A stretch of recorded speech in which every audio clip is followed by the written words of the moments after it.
Hey everybody, please, seated. Thanks for coming. I used to do things like this without this, but at 65 I'm getting a little forgetful, so I got it here. Anyway, I'm here to give an introduction for Secretary Hegseth, who today is going to talk about how he's going to lead us in the transformation of the Pentagon, how we do things there. I'd also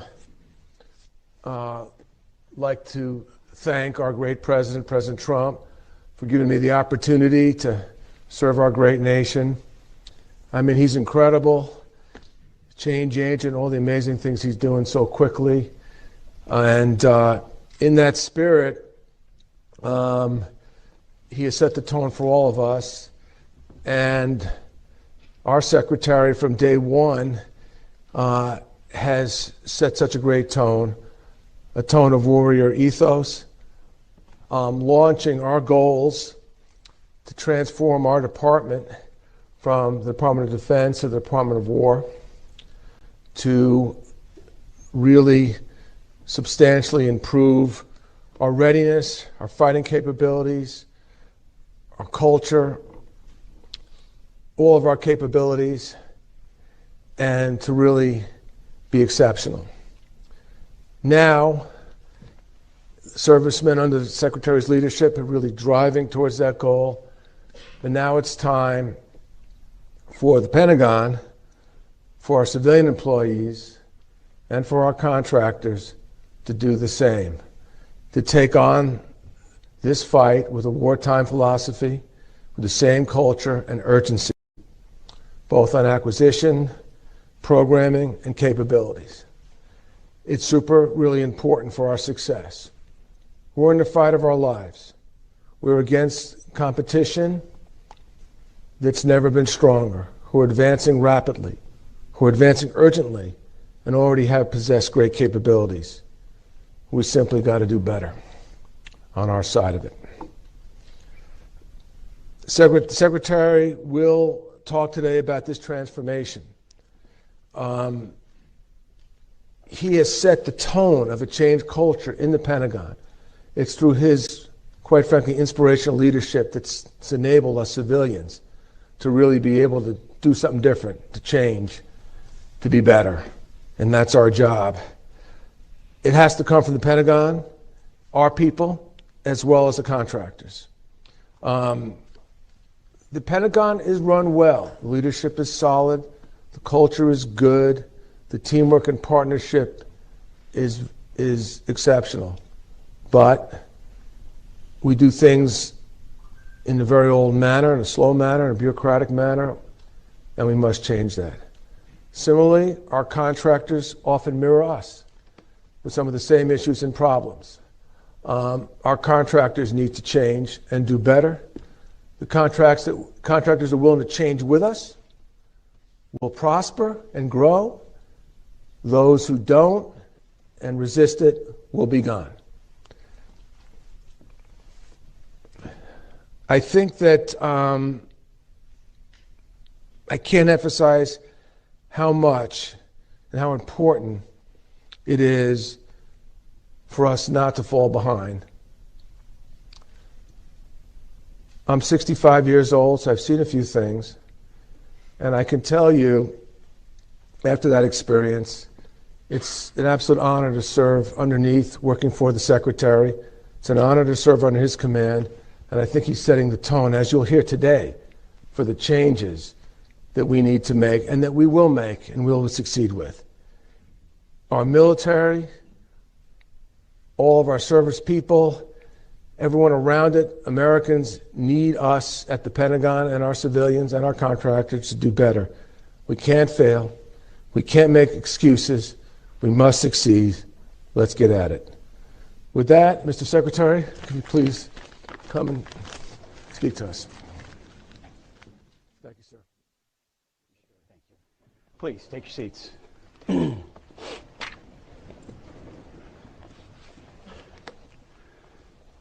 Well, members of Congress, Deputy Secretary Feinberg, this would not happen without you, without him, without what he's led. Today's not possible, and the reforms you're going to hear about today are not possible. Mr. Chairman, members of the Joint Chiefs, secretaries of our military departments, Undersecretary Duffy as well. Without what has happened at A&S, this is not possible either. Acquisition professionals, corporate leaders, distinguished officials from the Department of War, defense industry officials, good afternoon and welcome. A lot of you came a long way for this, and we are grateful that you took the time to be here with us right now. We think this topic is that important for the future of our nation. Today, I'd like to talk to you about an adversary that poses a threat, a very serious threat, to the United States of America. This adversary is one of the world's last bastions of central planning. It governs by dictating in 5-year plans. From a single capital, it attempts to impose its demands across time zones, continents, oceans, and beyond. With brutal consistency, it stifles free thought and crushes new ideas. It disrupts the defense of the United States and places the lives of our men and women in uniform at risk. Perhaps this sounds like the former Soviet Union, but that enemy is long gone. The foe I'm talking about is more subtle and implacable. You may think I'm describing one of the last decrepit dictators of the world, but their day too is almost certainly past. And they cannot match the size and strength of this adversary, nor am I talking about the Chinese Communist Party.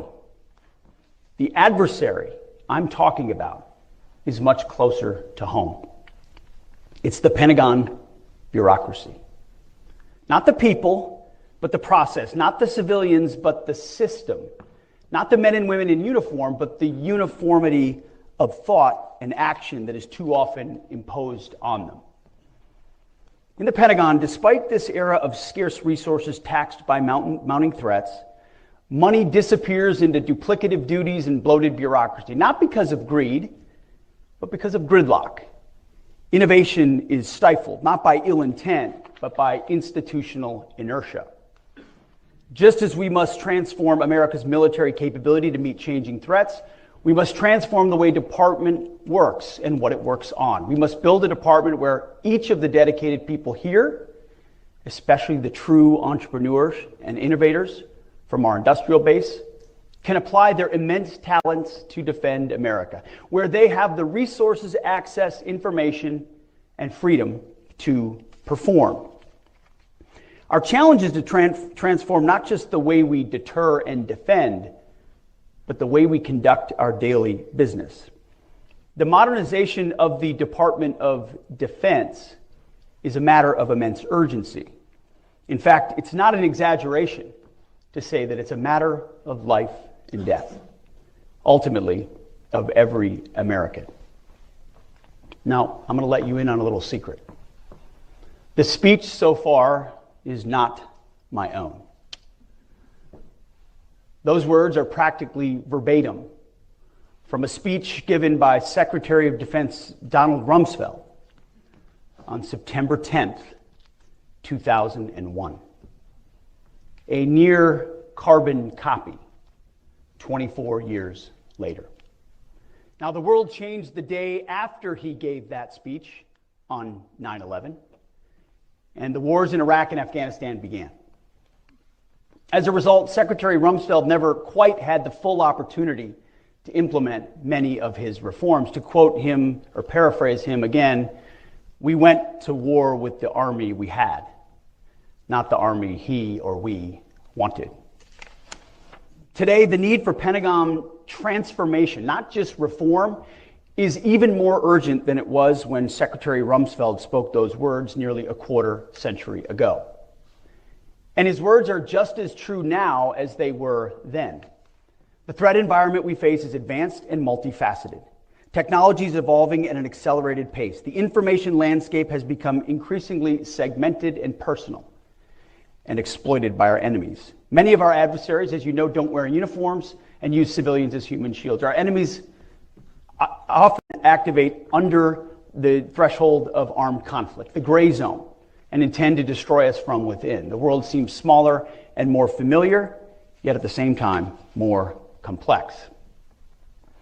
As I alluded to in my Quantico speech a few weeks ago, today we're undertaking a department-wide transformation of requirements, acquisition, and foreign military sales, addressing a core function of what we do at the War Department, identifying what our warfighters need, how we buy those capabilities, and then how we share those capabilities with our allies and partners, all in service of decisively winning any war that we must wage.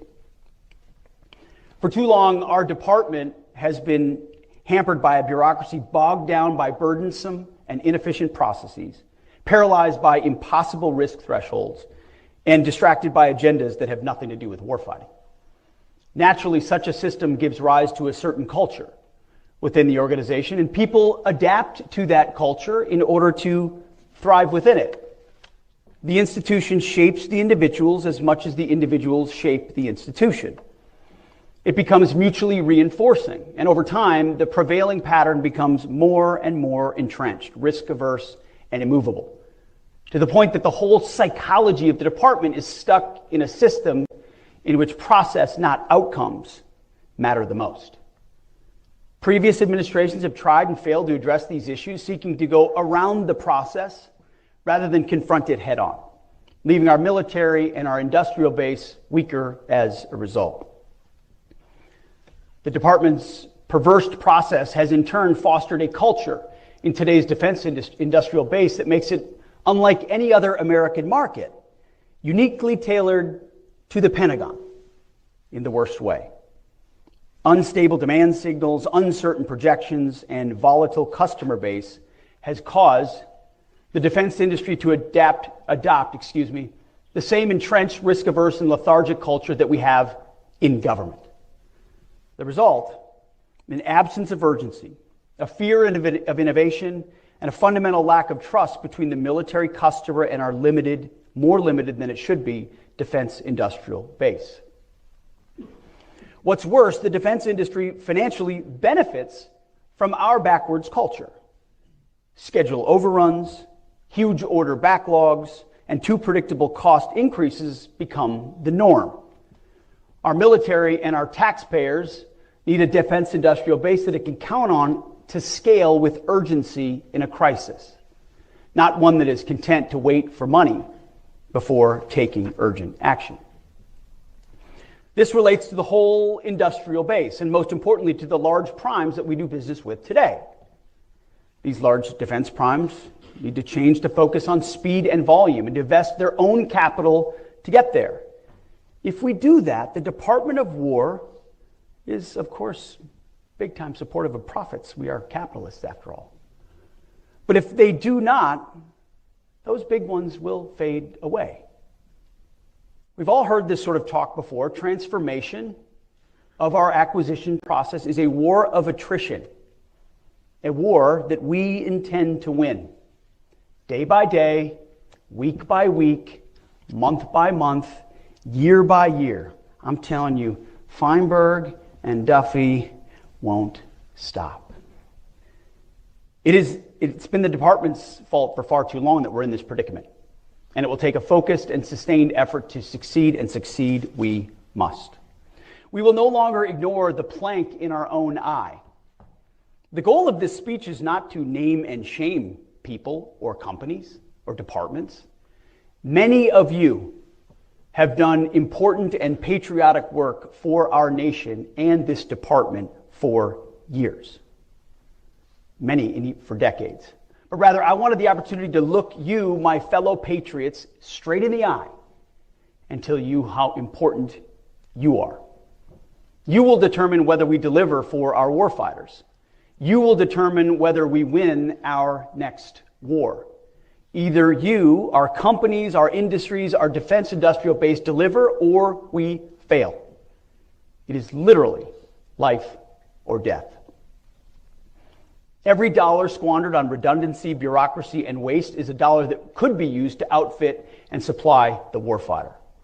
We must wage an all-out campaign to streamline the Pentagon's process, to unshackle our people from unproductive work, and to shift our resources from the bureaucracy to the battlefield. Our objective is simple. Transform the entire acquisition system to operate on a wartime footing, to rapidly accelerate the fielding of capabilities and focus on results. Our objective is to rebuild the arsenal of freedom. American industry and its innovative spirit are begging to be unleashed to solve our most complex and dangerous warfighting problems. We need to get out of our own way, out of your way, and enter into real partnership with you, rather than overprescribe and decelerate your natural progress. In turn, industry needs to perceive business with the Department of War from the perspective of growth and assume risk to partner with the United States. Speed and a focus on outcomes are fundamental to successful deterrence. Our warfighters require the depth of capabilities to deter any aggression and, if necessary, decisively defeat any enemy that dares to challenge America. We're talking here about transformation, not toothless reform, and we're seeking it fast. Now, some will say that any effort to reform the Pentagon bureaucracy is punishment for real or perceived slights. We think that's nonsense. I'm not here to punish, we're here to liberate. I'm not here to reform, but to transform and empower. We mean to save the bureaucracy from itself. Because the chairman and I talk about this all the time. This is a 1939 moment. Or hopefully a 1981 moment. A moment of mounting urgency. Enemies gather, threats grow, you feel it, I feel it. If we are going to prevent and avoid war, which is what we all want, we must prepare now. Our adversaries are not sitting idly by, they're moving fast. They're developing and delivering new capabilities at a rate that should be sobering to every American, especially those who work in the Pentagon and in the defense industrial base. Their ambitions and intentions are bold. Their actions speak volumes, and frankly, at times, we've been too damn slow to respond. But before we get too far along, when it comes to transformation, let me give some credit where credit is due. President Trump has led on this, issued 4 executive orders directing transformation of defense acquisition, spurring innovation of the defense industrial base in particular, and the entire federal procurement process and foreign military sales in general. That's because the president recognizes one simple fact. America's military is the greatest in the world by far, and we must keep it that way. Our commander-in-chief is leading the way, affording us, this is what is so key in any effort like this, affording us the top cover to do big, hard, and necessary things quickly.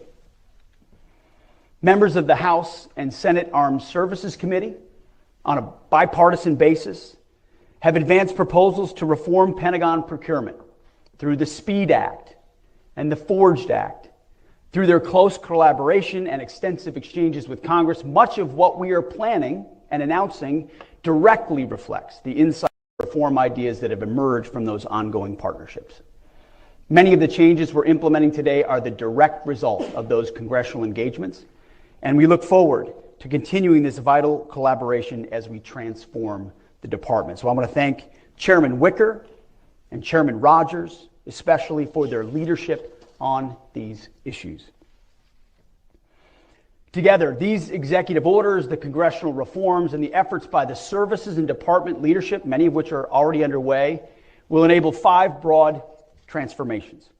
1, inspire American industry to become a wartime industrial base that focuses on speed and volume through reliable demand and adaptable business practices for current partners and new entrants alike.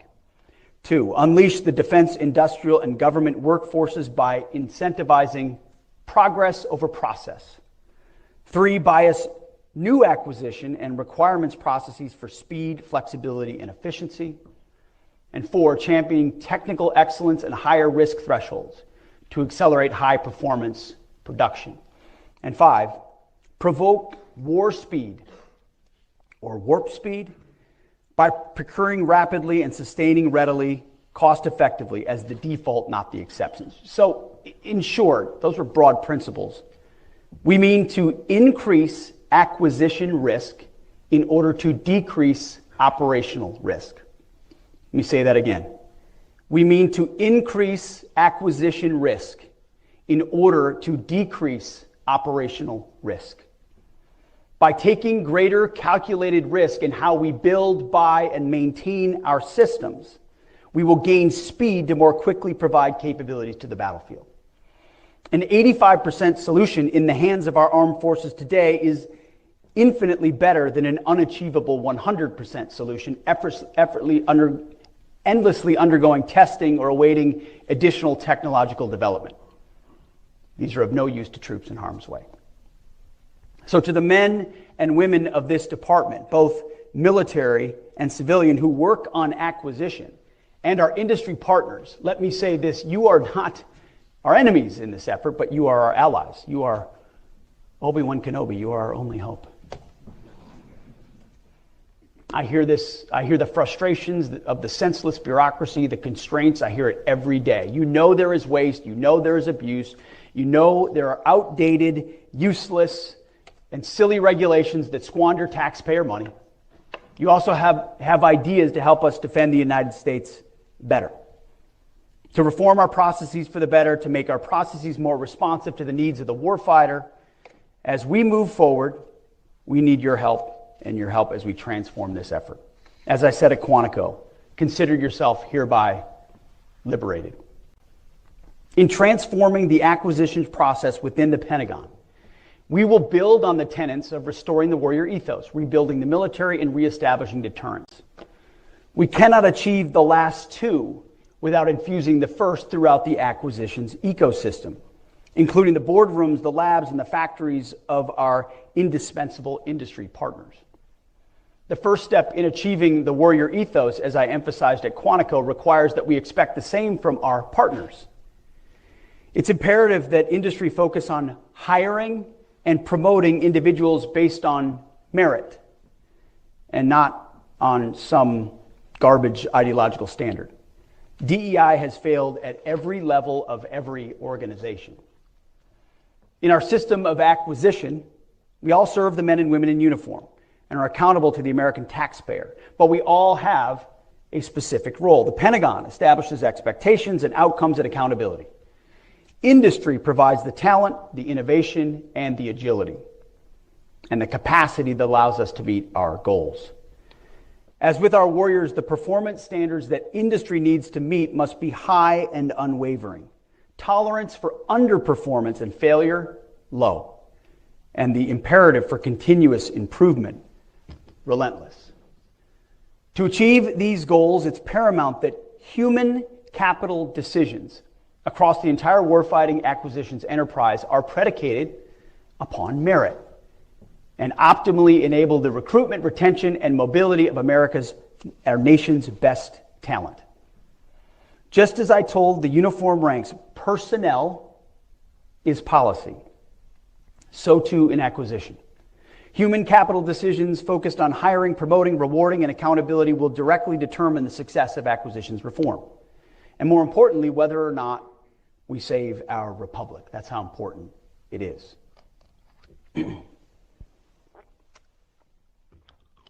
The time for half measures, it's been over for decades, as Secretary Rumsfeld's speech reminds us.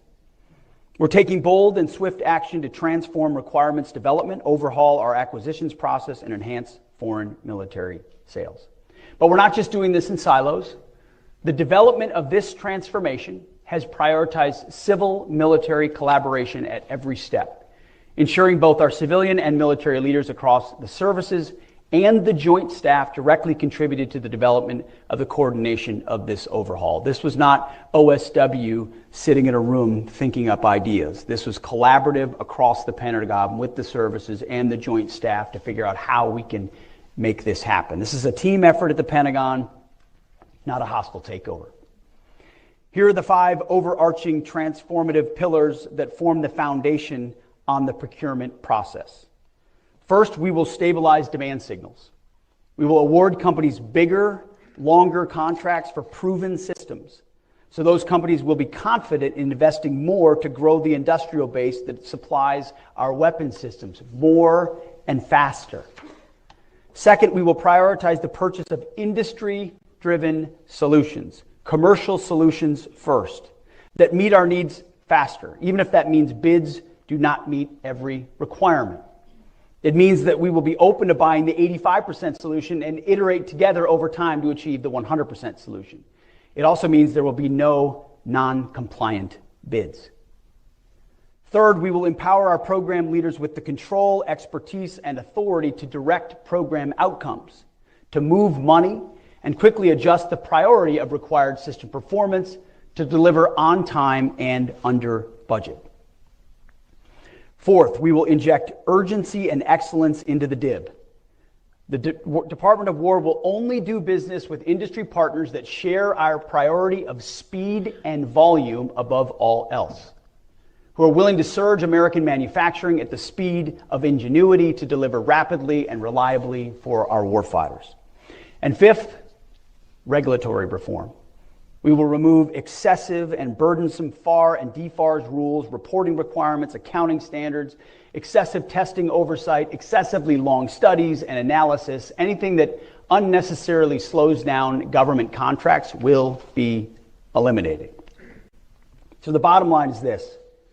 These changes will move us from the current prime contractor-dominated system defined by limited competition, vendor lock, cost-plus contracts, stressed budgets, and frustrating protests to a future powered by a dynamic vendor space that accelerates production by combining investment at a commercial pace with the uniquely American ability to scale quickly.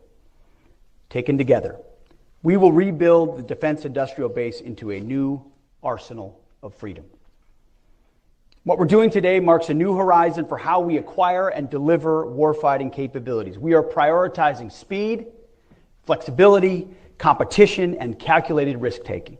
We will buy commercial solutions to the maximum extent possible, practicable, and will ensure our systems can produce at scale and relentlessly focus on delivering modern lethal weapons to our warfighters. End of story. To fix this entire process, we need to fix the heart of it all, which is requirements. For decades, our requirements process, under the name, and you know it well, Joint Capabilities Integration Development System, or JCIDS, has become an inefficient bureaucratic system in need of a complete overhaul. Which is why today, at my direction, we are transforming the department's process for joint requirements determination. Re-envisioning the requirements process is a decisive step in rebuilding the nation that once led the world in turning ideas into combat power, thoughts into lethality. I am canceling JCIDS, which moved at the speed of paperwork, not war. To put it plainly, JCIDS became a years-long bureaucratic anchor that dragged us down while our adversaries surged ahead with purpose and precision. JCIDS was focused on defining systems requirements, staffing them through countless oversight boards, and then locking them down, while threats and technologies continued to evolve. To validate requirements documents, JCIDS often took over 300 days. Yes, 300 days to close to one whole year just to approve a single document.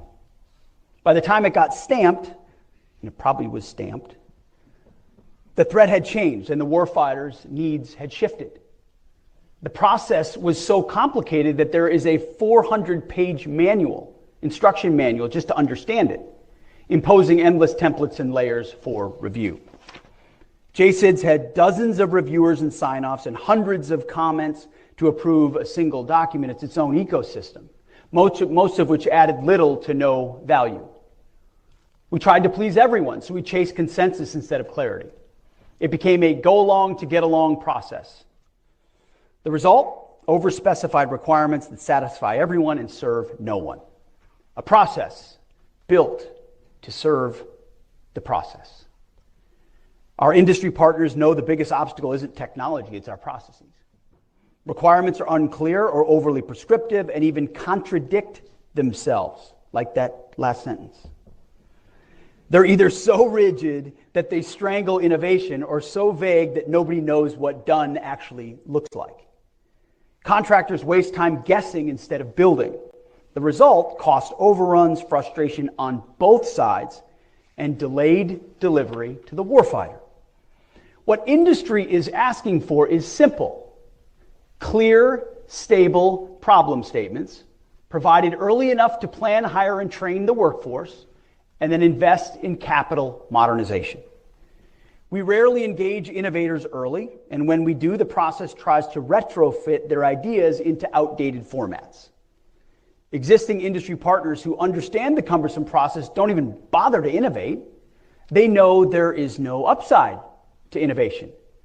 Rigid standards and archaic templates choke the agility that we need. That's why innovation groups exist, to bypass JSIDs entirely and deliver faster. The lesson is obvious. If we want innovation, and we desperately do, we must build a requirement system that welcomes it instead of smothers it. You can catch a glimpse of where we're moving when it comes to our commitment to acquiring critical munitions and the Golden Dome. Secretary Gates, for example, circumvented the Pentagon process to quickly develop and field the MRAP. Now, we're already moving at wartime speed on both of those, Golden Dome and munitions, working outside the slow bureaucratic process. But we shouldn't have to go outside the process to make it work. Urgent needs are met by circumventing it. We can't rely on that. Instead, the entire process must move at the speed of critical munitions, Golden Dome, and the MRAP. In short, we can't continue making big promises we can't keep. The people who define what we need aren't linked to the people who control the money or build the systems. So requirements move forward on paper, but the funding and execution don't follow. By the way, if folks are watching this on Fox, their eyes are rolling over. But everyone in this room understands exactly what I'm talking about. The result: plans without resources, programs without liftoff, and warfighters waving for capabilities that arrive late or never arrive at all. No feedback loop, no shared priorities, and no accountability. Until we connect need, money, and delivery under one roof, we keep producing wish lists instead of weapons. President Trump recognized the reality and challenged our department to adopt a wartime mindset, to confront the bloated and inefficient bureaucracy. And that is why today, at my direction, we are undertaking a series of actions that immediately and fundamentally change how we develop requirements, to get capabilities into the hands of our warfighters at speed. We're ending a system built for paperwork, not mission. JSIDS is dead, and it was slow and bloated and disconnected from reality, and we will do better. I'm directing the Joint Requirements Oversight Council, the JROC, to stop validating service requirements and to kill the paperwork culture that buries ideas before they ever reach the field. In its place, we're building a new model focused on speed, alignment, and action. We're also reorienting the JROC to start identifying and ranking the Joint Force's toughest problems, what we call joint operational problems. The problems will drive the priorities for the entire department. That is why today, at my direction, we're standing up 3 new decision forums in place of JSIDS. The first is the Requirements and Resourcing Alignment Board, or RRAB, a new decision forum co-led by the Deputy Secretary of War and the Vice Chairman of the Joint Chiefs of Staff, to tie money directly to those top warfighting priorities. We will ensure the Joint Forces' top problems are funded. We're also creating the Mission Engineering and Integration Activity, or MEIA, to bring the best minds, government, industry, and labs together early to experiment, integrate, iterate, and prototype solutions instead of watching good ideas die at the hands of a worthless process. And to make sure good ideas don't die in the infamous Valley of Death, we're establishing the Joint Acceleration Reserve, or JAR, a funding pool set aside to move promising solutions straight into the fight. Finally, each military service will review and reform its own requirements process, cutting red tape, engaging industry earlier, and aligning internal priorities to the new joint system. So what do we believe this new process will achieve? Speed replaces process, money follows need, joint problems drive action, experimentation accelerates delivery, and the services move faster and smarter. Take contested logistics, for example. When we fight, our ability to move weapons, supplies, and reinforcements to the front lines and back, it's critical. We can stay in the fight only as long as our logistics sustain us. Our adversaries know this, and they will attack our supply routes, ports, airfields, depots, and information systems in order to disrupt us. We must be able to fight in this contested environment, and these reforms will ensure that we can. We'll start by elevating contested logistics as a key prioritized operational problem. We're going to work side by side with our industry partners to come up with innovative solutions through experimentation and rapid prototyping and ensure that it's properly funded. Logistics will be prioritized, integrated, and delivered quickly and as long as our warfighters need it. See, we're moving from process to purpose and from paper to power projection. And this is not a minor requirements reform, it is a transformation. A change that allows us to outpace our adversaries and restore deterrence. Field capabilities quickly and welcome new entrants. A chance to achieve President Trump's vision of peace through strength. Every leader, every program, and every dollar will face one simple test. Are we delivering real capability to the warfighter faster than we were before? If the answer is no, we will adapt. We will not stop, and we will not back down. That was requirements. On to acquisitions. Hand in hand with requirements is acquisitions transformation, which is why today, at my direction, the Department of War will immediately begin implementing a comprehensive overhaul of our acquisition system. President Trump did not send us here to nibble at the edges. He sent us here to fix it. And that's exactly what we plan to do.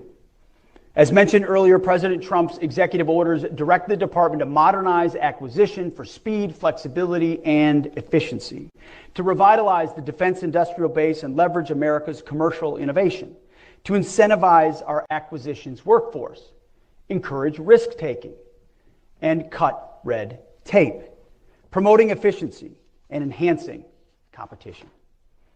That is why today, at my direction, the defense acquisition system, as you know it, is dead. It's now the warfighting acquisitions system. And this isn't just a name change, it's a fundamental shift in how we view and practice acquisition. General Omar Bradley once noted that amateurs talk about tactics, but professionals study logistics, and of course he's right.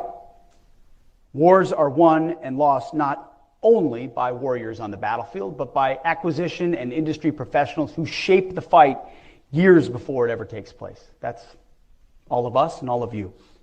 Acquisition is a warfighting function, and it must enable and encourage continuous adaptation and improvement of our warfighting capability. We need acquisition and industry to be as strong and fast as our warfighters. The warfighting acquisition system will dramatically shorten timelines, improve and expand the defense industrial base, boost competition, and empower acquisition officials to take risks and make trade-offs. We're leaving the old, failed process behind, and will instead embrace a new, agile, and results-oriented approach. What used to take, sometimes when you add it up with requirements, 3 to 8 years, we believe can happen within a year. That old approach had 3 systemic challenges. First, fragmented accountability where no single leader could make trade-offs between speed, performance, and cost. No one's in charge. Second, broken incentives that reward compliance with rules and regulations, ignoring schedule delays and cost overruns, resulting in our warfighters operating with old, unreliable legacy systems. And third, a chaotic requirements, budgeting, and contracting environment that disincentivized industry investment, leading to constrained capacity that cannot surge or adapt quickly without government intervention and, of course, more and more funding. The core principle of the acquisitions transformation we are unveiling today is simple. Place accountable decision makers as close as possible to the program execution, eliminate the layers of bureaucracy that hinder them, and then empower them with the authorities and flexibility to drive timely delivery. Eliminating the layers of bureaucracy mean every program, every process, every board, and every review must justify its existence by demonstrating value in a timely manner of capabilities to the warfighter.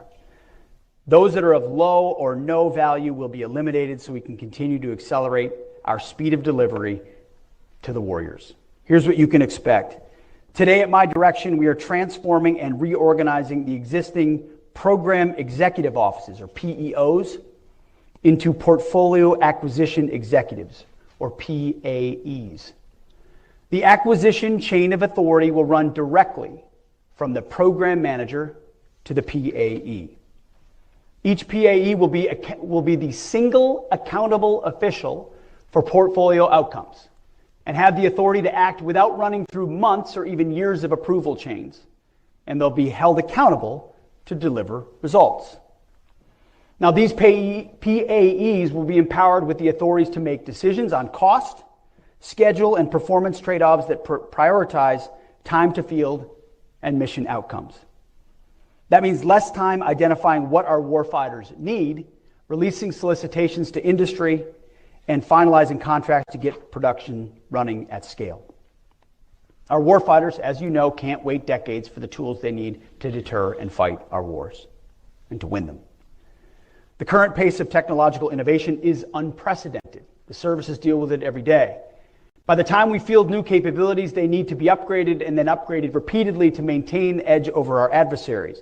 And it's not just software that needs regular updating, but the critical components as well. By the time to make those updates in production, let alone putting them in contract, is delaying schedules by years.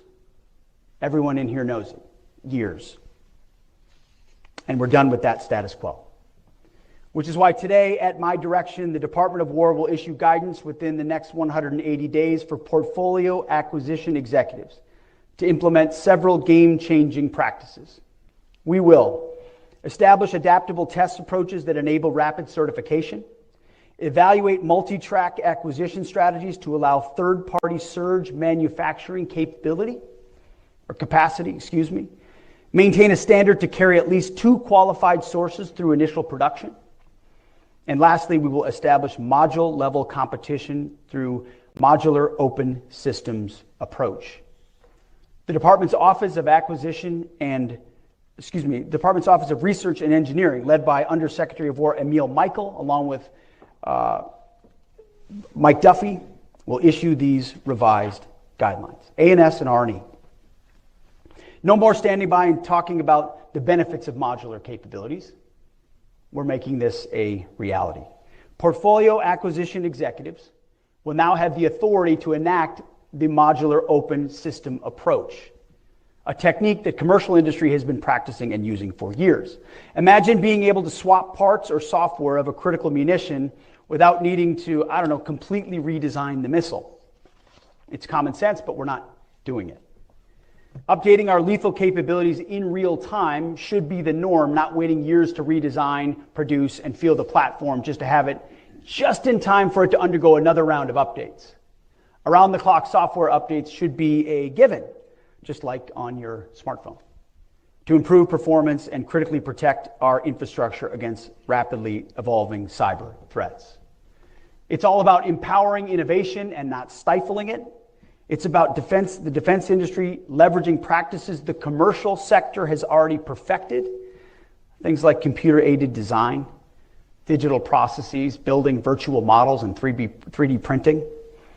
We will break down monolithic systems and build a future where our technology adapts to the threat in real near time. Contracting officers will be embedded within program teams and accountable to program leaders, shoulder to shoulder with our engineers, operators, and warfighters, the ultimate end users, who can provide critical real-world user feedback to the engineers. Contracting officers' performance will be judged not on mindless compliance with thousands of pages of regulations, but on mission outcomes. The portfolio chain of command are the ones in charge. They're responsible for mission success. If the mission is not successful, there will be real consequences. We will ensure accountability by extending PAE tenure to be longer than the current PEO service times. We will leverage taxpayer dollars in a more accountable, flexible, and deliberate manner to maximize their value across capability portfolios. We will shift funding within portfolios' authorized boundaries, swiftly and decisively to maximize mission outcomes. If one program is faltering, funding will be shifted within the portfolio to accelerate or scale a higher priority. If a new or more promising technology emerges, we will seize the opportunity and not be held back by artificial constraints and funding boundaries that take months or even years to overcome. And we will partner with Congress at every step of the way for seeking maximum flexibility empowered by transparency. Instead of each program acquiring its own infrastructure, portfolios will invest in common platforms, interfaces, and test ranges. No more endless delays or bureaucratic gridlock. No more customized acquisition pathways. The battlefield doesn't work that way, and neither should our capability development. Programs will be schedule-driven with fixed delivery cycles that embrace learning through iterative development. Our combatant commanders will get operational capabilities years earlier on mature technologies before the threat window actually closes. We will require rapid fielding dates with clear goals for unit cost ceilings and reasonable mission effectiveness standards. All other attributes must remain tradable. We will be agile and respond to rapidly changing threats and battlefield conditions, empowering the PAE to seek deviations, waivers, and delegation authorities to deliver a highly responsive acquisition capability. We will eliminate unnecessary technical standards and compliance requirements that add little or no value to fielding lethal capabilities. We will create lean technical advisory processes to inform accelerated decision making. We want technical rigor without sacrificing speed. Technical rigor will only come from people most engaged in the program, and they should have a large voice in the process.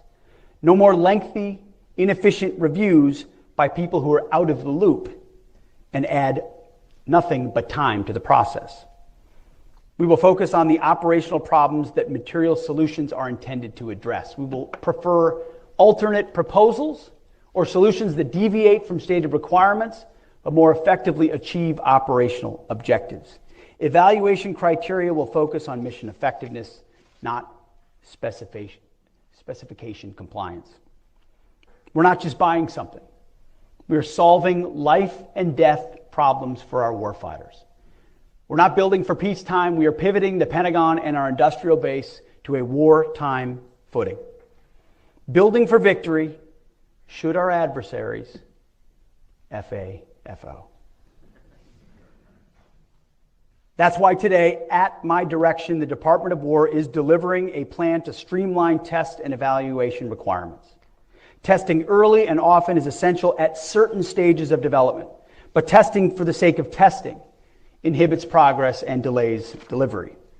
We will shine a light on performance standards as well, which is why today at my direction we are mandating portfolio scorecards with primary performance measures focusing on what truly matters: the time it takes to put weapons in the hands of our men and women who use it if and when necessary. We'll also continue to focus on operational availability and mission capability rates of our current weapon systems. Far too many of our systems are not available to fight right now, as they languish in depots and shipyards for repairs and maintenance, or wait years for parts and the prime contractor to repair the system. We will maximize the number of weapon systems that are available for conflict. The faster we can deliver modern weapon systems, the faster we can retire decades-old legacy systems. We will tailor other measures to each portfolio's specific needs. No hiding, no excuses. Results will be clear and drive improvement, and everyone is responsible for raising opportunities for improvement. Speed and volume will rule. We will foster competition, embrace modularity, and pursue multi-source procurements at every opportunity, moving fast to contract, test, scale, and deploy when a solution is clear. We will strive to to maintain at least 2 qualified sources for critical program components. We will minimize getting ourselves into single source situations where contractors have monopoly power over a key warfighting capability. We will enable third-party integration without prime contractor bottlenecks. Success will be measured by the ability of qualified vendors to independently develop, test, and integrate replacement modules at the component level throughout the system life cycle. There's no more complacency and no more monopolies. To make competition easier, we will increase incentives for component level competition. This is about more than optics. It's about delivering better components at lower cost. Multi-track acquisition is the future. Now, I'm not talking about 2 sources that were bought out by the same prime to give the illusion of choice. I'm talking about meaningful choice, where quality and speed matter and where prices go down. Moreover, today, at my direction, commercial products and offerings will be the default policy. We will enhance the presumption of commerciality. Within 90 days, we will issue guidance that demands a commercial first and alternative proposals policy to enhance flexibility. We will harness more of America's innovative companies to focus their talent and their technologies on our toughest national security problems. We're leaving too much on the cutting room floor. We want them to deliver novel solutions to our warfighters so that we have an overwhelming advantage in future wars. Our goal, as you know, is to never enter a fair fight. The bottom line is we're buying solutions, not specifications. We will evaluate results, not paperwork. If a better solution exists outside the traditional channels, we will find it and we will acquire it. And that is why, as part of this transformation today, at my direction, we are establishing the Wartime Production Unit, or WPU, at the Department of War. This new unit has been redesigned from the existing Joint Production Acceleration Cell and will focus on transforming how we accelerate the delivery of critical capabilities to our warfighters.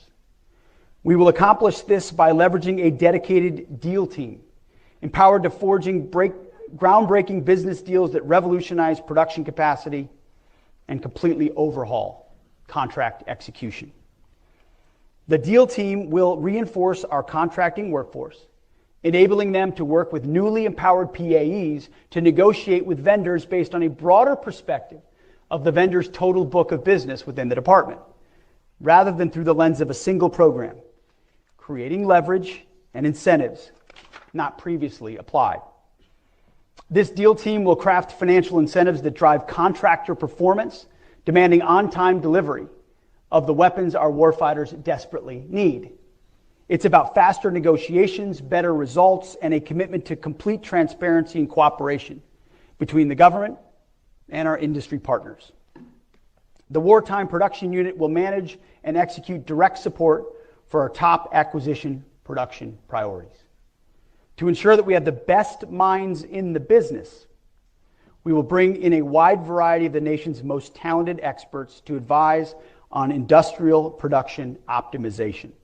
We have already been doing this, we are doing it, and it's been led by the Deputy Secretary of War, and the results thus far have been fantastic. We plan to scale it and scale it quickly. Many talented operators are already on board at the Pentagon. Former industry executives who are serving our country to drive success. We call them Business Operators for National Defense, or BOND. I encourage those listening who are interested to reach out if you have the skills to contribute to the defense industrial renewal we are embarking on. This may seem like an obvious change, but it's new for our department to empower world-class operators to help drive necessary change from the Pentagon to industry. This initiative is not a pilot program. It's a fundamental shift in how we arm our warfighters. We are committed to dominating the modern battlefield. And that domination starts with a wartime industrial base focused on execution and operational success.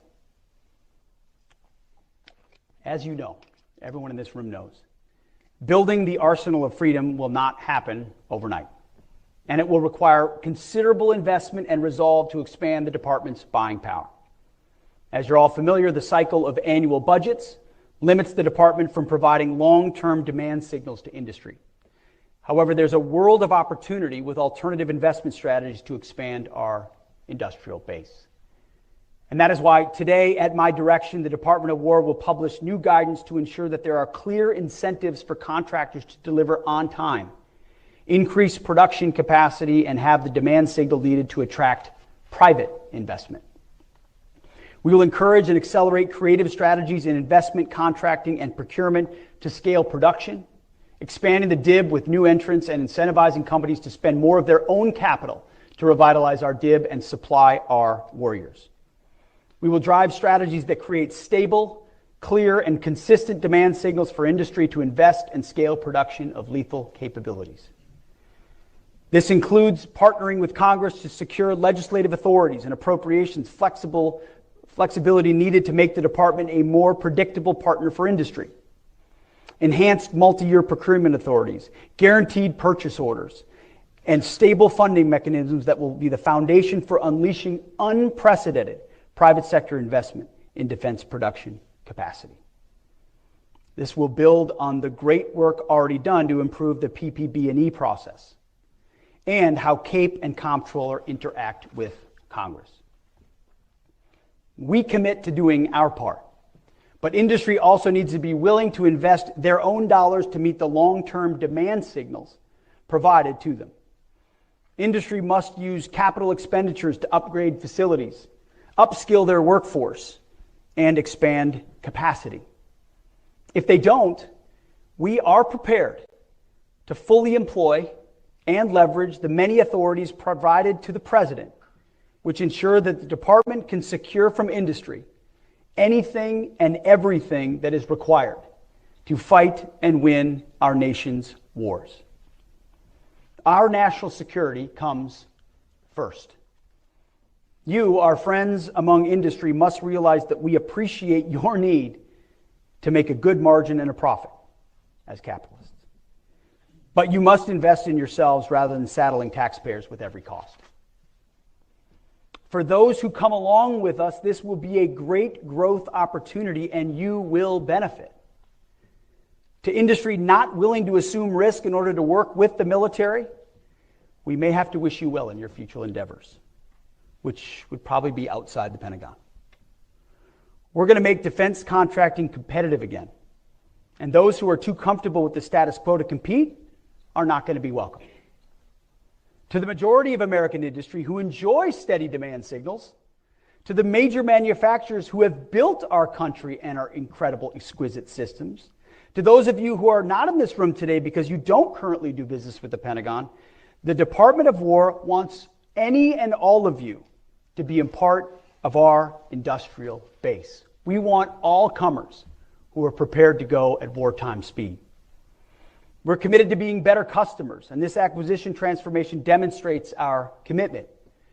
The Deputy Secretary of War has already reached out to many of you to gauge your interest.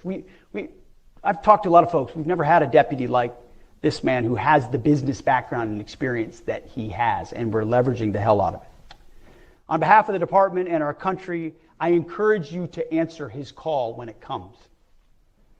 None of this transformative effort would be possible without a massive culture change amongst our acquisitions workforce. The Defense Acquisition University is obsolete. It must become an incubator of acquisition excellence and urgency. That is why today, at my direction, we're immediately transforming it into a competency-based educational institution named the Warfighting Acquisition University. It will be the launching pad of our acquisition workforce, imbued with a transformative and warrior mindset. The same warrior ethos I invoked in Quantico must extend across the acquisitions ecosystem to contracting officers, program managers, systems engineers, and requirements developers. The patriotic men and women in this audience who architect, develop, and procure the world's most lethal and capable technology must be unleashed to deliver the arsenal of freedom faster than we ever have before. The Warfighting Acquisition University will prioritize cohort-based programs combining experimental and project-based learning on real portfolio challenges, industry-government exchanges, and case method instruction that develops critical thinking and rapid decision-making. No more sitting in classrooms, learning about failed processes of the past. Our acquisition system is only as good as our workforce. Trust me, I understand the challenges of the workforce. Portfolios and programs can't succeed when leaders rotate out every 2 years. Greater stability ensures deeper insights into technology, relationships with companies, personnel development, and accountability to deliver outcomes. And that is why today, at my direction, the department is developing policies to create blended career paths of key portfolio and program officials, extending their tenure by requiring 4-year minimum terms with 2-year extensions, and tying their incentives to competition, capability delivery time, and mission outcomes. This will ensure accountability for strategies and decisions with continuous improvement throughout execution phases. Again, we're not just making tweaks. We are fundamentally changing the way we do business. These are not just words. We've already done a great deal of the work. In fact, the new acquisition transformation strategy is being released today. And for many of you in this room, it's hitting your inboxes right now, as are all of the directives that we're announcing today. You will have them before you leave this room. It's a great read. I encourage you to check it out. I read more than the executive summary. Speed to delivery is now our organizing principle. It is the decisive factor in maintaining deterrence and warfighting advantage. If our warfighters die or our country loses because we took too long to get them what we needed, we have failed. It is that simple. That is the business we are in. And when you talk to a lot of people that have been in this building a long time, the sense of that urgency has slipped too much. And when you look at what we face, we have to recapture it. Finally, foreign military sales. Transforming requirements and acquisition alone, not enough. We must also improve the way our department and the industrial base supports weapons sales to our allies and our partners. This is a top priority for my team in partnership with Secretary Rubio and Secretary Lutnick. Thanks to the efforts of President Trump, we have reached an all-time high in our foreign military sales. President Trump is securing deal after deal to bring cold, hard cash to American manufacturers, but our processes are too slow, and our industrial base is too inefficient to keep up and deliver on time to our allies and partners. Believe me, I hear about this on every foreign trip and every conversation I have with every president, prime minister, and minister of defense is what is wrong with your foreign military sales. We ordered it in 2014. It's 2025, and it's scheduled to deliver in 2032. And I sit there going, I don't know what the hell. But we didn't break it, but we're going to fix it. Not only are foreign military sales and defense commercial sales important to our American industrial base, but they're also critical to our strategic vision on the global landscape. Burden sharing has been a key pillar of President Trump's and the Department of War's agenda. And to accomplish this, our allies and partners must be armed with the best and most interoperable weapons systems in the world. Foreign military sales allow our warfighters to stand shoulder to shoulder with our allies to face dangerous global challenges. We're solving it.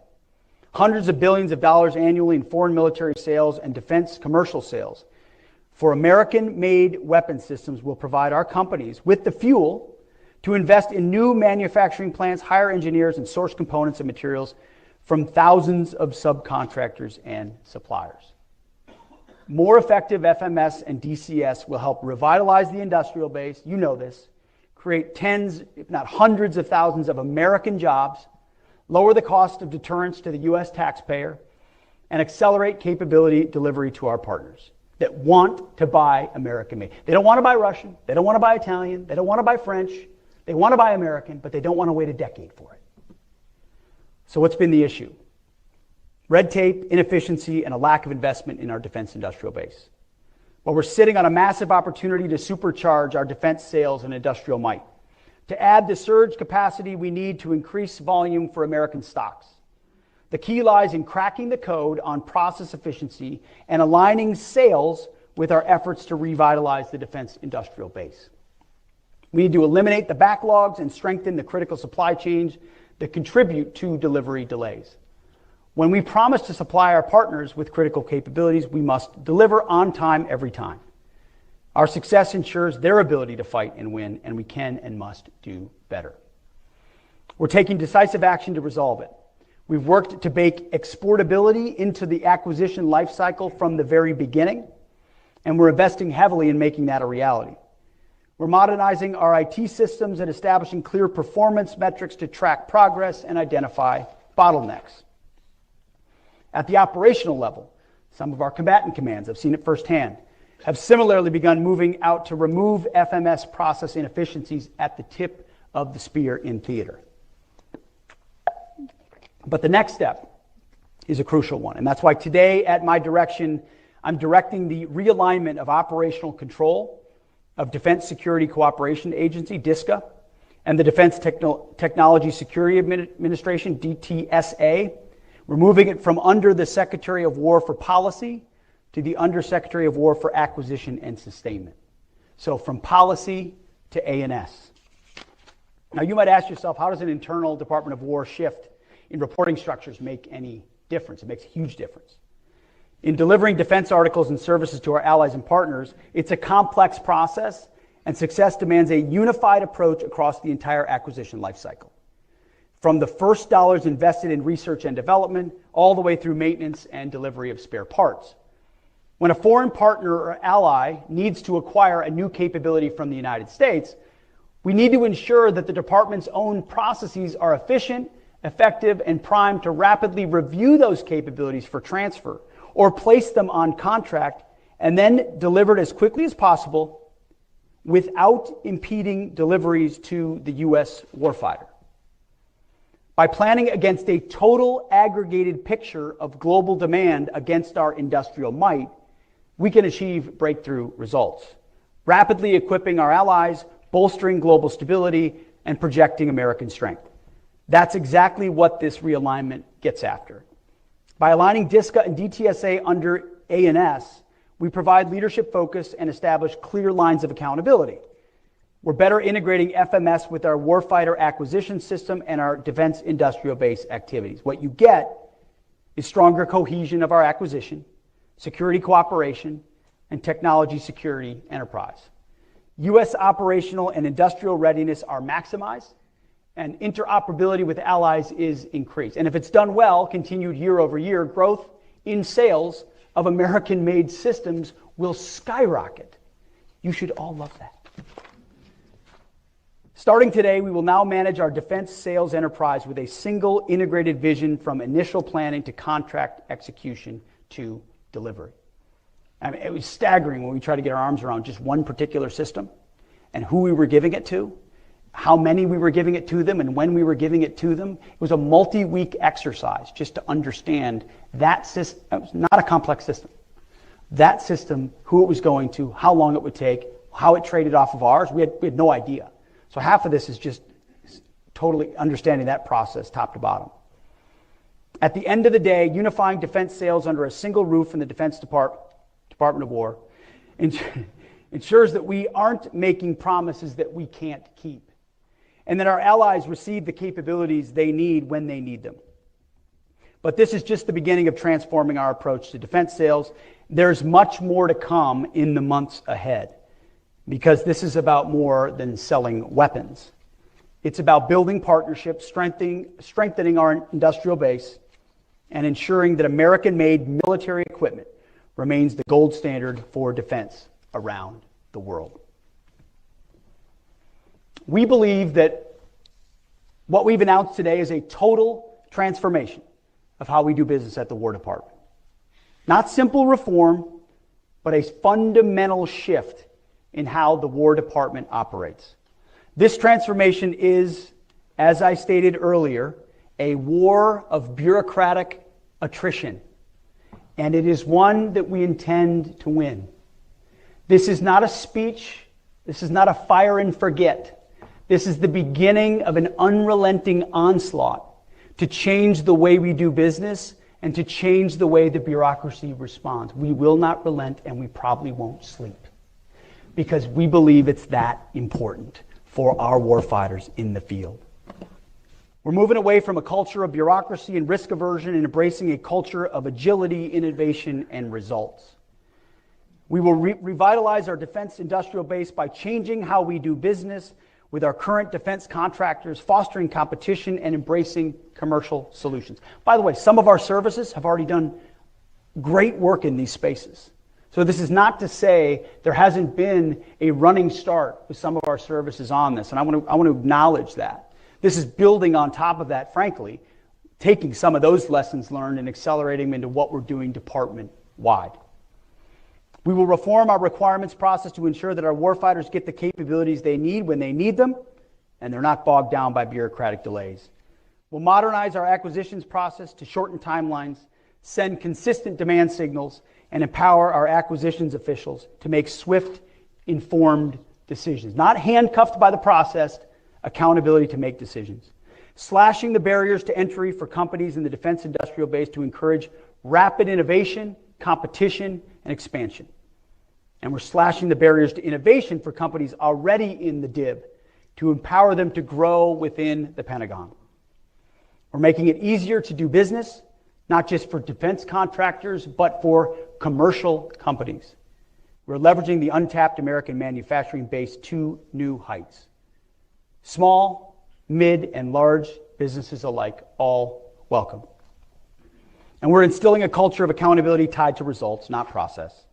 More jobs, faster delivery of lethal capabilities, and an industrial base that can surge if called upon.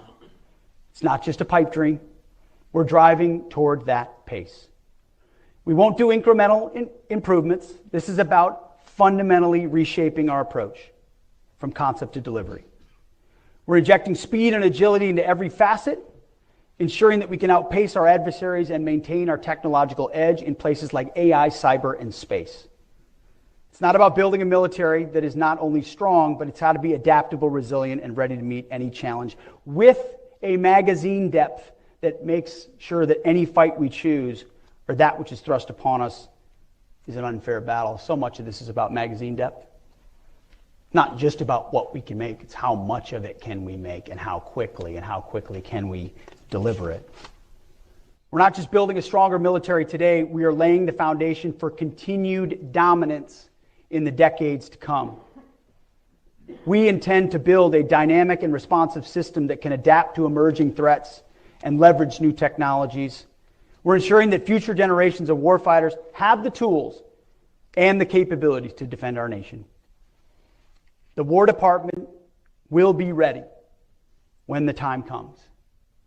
We will have and we will be the arsenal for freedom. The world is watching. Our adversaries are watching. Our allies are watching. We must show them that America is back stronger and more determined than ever to defend our interests and uphold freedom. Our warfighters are depending on us, and we cannot fail. Let there be no question. The 2.1 million Americans who wear our nation's cloth, active, guard, and reserve, and the hundreds of thousands who support them in suits, in coveralls, in welding helmets, they comprise the finest military in the history of the world, no doubt. They stand ready to face down any threat, anytime, anywhere. President Trump says it all the time, and he's completely right. We have the best, strongest, most lethal military in the world. Our job is to liberate them from any antiquated systems and incentives of the past, delivering them the military of the future at speed. We know the threat. I know the threat. You know the threat. We know the environment. This is our moment. May we leave here with a renewed sense of purpose and a shared commitment to action, because you're definitely leaving with a full inbox. If we must, we will go to war with the military and equipment we have, and we will win. We have the best and the strongest. But today, let's build on the vision of what Secretary Rumsfeld aspired to in his September 10th, 2001 speech. Building the military we want and the military we need. The arsenal of freedom. That, my friends, is what we owe our warriors, present and future. So thank you all for what you do. May God bless you, and may God continue to bless our great republic. Thank you. Appreciate it. Thank you. Thank you, guys. Thank you. Thank you, brother. Good to see you.